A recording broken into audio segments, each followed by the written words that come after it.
Haemoglobin अंदर शुरू जाता है और आयरन ओवरलोड हो जाती है। क्यों आयरन ओवरलोड क्यों होती है? एक तो हेमोलिसिस, दूसरा रिपीटेड ब्लड ट्रांसफ्यूजन। ठीक है, नॉर्मल आरबीसीज ये है जिसमें एचबीए है, अल्फा 2 बीटा 2 नॉर्मल एरिथ्रोब्लास्ट। ठीक है, जब बीटा ग्लोबिन की सिंथेसिस रिड्यूस हुई बीटा थैलेसीमिया हो गया। बीटा थैलेसीमिया में क्या हुआ? एक तो एब्नॉर्मल एरिथ्रोब्लास्ट होते, दूसरा वो एब्नॉर्मल एरिथ्रोब्लास्ट क्या करते हैं, वो एब्नॉर्मल रेड सेल्स जो है बाहर निकल गए, तो यहाँ पे आपके हाइपोक्रोमिक रेड सेल्स आ गए और उन्होंने एक्स्ट्रा वेस्कुलर हेमोलिसिस कराया स्प्लीन में जाके, स्प्लीनिक सिक्वेस्ट्रेशन स्प्लीनोमेगाली आती है। एब्नॉर्मल एरिथ्रोब्लास्ट जो आपके पास मौजूद थे उन्होंने इनइफेक्टिव एरिथ्रोपोइसिस कराना शुरू किया। कहाँ पे? लॉन्ग बोन्स में। जब इनइफेक्टिव एरिथ्रोपोइसिस होगा तो उसकी वजह से एनीमिया होगा और एक्स्ट्रा वेस्कुलर हेमोलिसिस की वजह से भी एनीमिया होगा। अब होता क्या है, जब एनीमिया हुआ और दूसरा आपके पास ये जो इनइफेक्टिव एरिथ्रोपोइसिस हो रहा था उसमें क्या हुआ? आयरन की एब्जॉर्प्शन, आयरन की एब्जॉर्प्शन जब बढ़ना शुरू जाएगी तो लिवर एंड हार्ट में आयरन एक्यूमुलेट होना शुरू जाएगा, हीमोसिडोसिस होने लगेगा। ठीक है, या हीमोक्रोमेटोसिस। सॉरी, एनीमिया की वजह से आप रिपीटेड ब्लड ट्रांसफ्यूजन करेंगे, repeated blood transfusion further systemic iron. Blood transfusion दो चीजें करती हैं, टिश्यू हाइपोक्सिया को कम करती हैं और एरिथ्रोपोइटिन की प्रोडक्शन को बढ़ाती हैं। जब एरिथ्रोपोइटिन की प्रोडक्शन बढ़ेगी तो मैरो एक्सपेंड होगा, मैरो एक्सपेंड होगा तो स्केलेटल एब्डोमेन। ठीक है, ये जो क्लिनिकल फीचर्स क्या होते हैं? टिपिकल सिम्टम्स प्रेजेंट करते हैं फर्स्ट ईयर ऑफ लाइफ में 6, 7, 8, 9 मंथ्स के बाद। ठीक है, पेशेंट फेलियर टू थ्राइव होगा, इंटरमिटेंट इन्फेक्शंस और पेलार के साथ आएगा। अल्टीमेटली प्रोट्रूडेंट एब्डोमेन होगा जिसमें फैटोस्प्लीनोमेगाली होगी। फ्रंटल बोसिंग यूज होती है नैरो एक्सटेंशन की वजह से। प्रोमिनेंट चीक बोन्स जो मैक्सिलरी जाइगोमेटिक बोन्स होती हैं उनकी ओवरग्रोथ हो जाती है। Mild jaundice, cholelithiasis. Only changes X-ray में हेयर ऑन एंड अपीयरेंस बनती है जहाँ पे टोन्स में बहुत कॉमनली आ सकता है। एंडोक्राइन चेंजेस आपके due to iron deposition heart में और लिवर में। Growth hormone deficiency, hypothyroidism and diabetes mellitus later in life around 10 to 12 years के बाद। इस तरह की तस्वीर होती है, ज्यादातर बच्चे ऐसे होते हैं। ठीक है, फ्रंटल बॉसिंग हो रही होती है, मैक्सिलरी हाइपोप्लेसिया हो रहा होता है, exposing the upper teeth, depression of nasal bridge and periorbital trophy.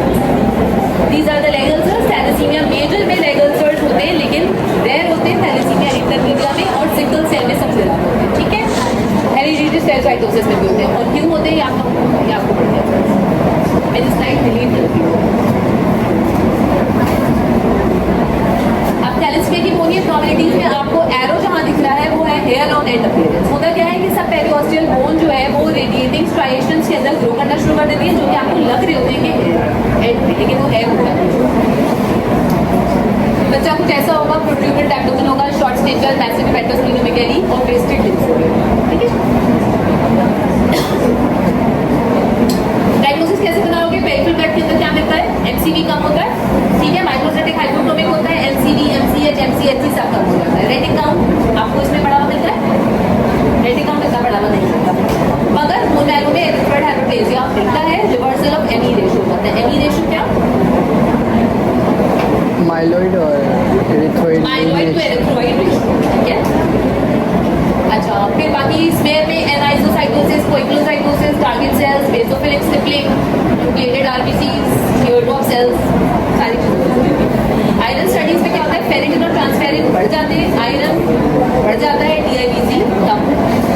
HP electrophoresis जिसमें आपको क्या मिलेगा? एचपीएफ ज़्यादा मिलेगा, एलडीएच बढ़ावा मिलेगा, हेप्टोग्लोबिन्स कम मिलेंगे। ग्लोबिन चेन की सिंथेसिस चेक करेंगे और म्यूटेशन स्टडीज कराएंगे। हीमोग्लोबिन इलेक्ट्रोफोरेसिस अगर कभी किसी ने करा लिया, ठीक है, अगर वो सिग्निफिकेंट ना आया, अगर उसमें कोई फॉल्सली नेगेटिव या फॉल्सली पॉजिटिव आया, तब फिर हम जीन म्यूटेशन कराएंगे। ये क्या है? इसमें क्या लिखा है? पेरिफेरल ब्लड में कैसी पिक्चर है ये? हाइपोक्रोमिक, माइक्रोसिटिक, छोटे हाइपोक्रोमिक हो गए। ठीक है, वो क्या है? टारगेट सेल्स है और न्यूक्लिएटेड आरबीसीज है। और ये है बेसोफिलिक स्टिपलिंग, ये पढ़ा नहीं था बेसोफिलिक स्टिपलिंग। अच्छा, एचबी इलेक्ट्रोफोरेसिस के अंदर कैसी पिक्चर मिलती है? एचबीए, नॉर्मली एचबीए कितना होना चाहिए?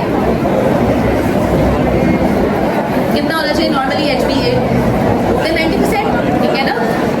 एचबीएफ कितना होना चाहिए? कम होना चाहिए, लेकिन एचबीएफ बढ़ना शुरू होता है, 50% से ज़्यादा हो जाता है। एचबीए2 3% के आसपास होना चाहिए, वो उतना ही रहता है उसमें, लेकिन एचबीए और एचबीएफ का डिफरेंस है।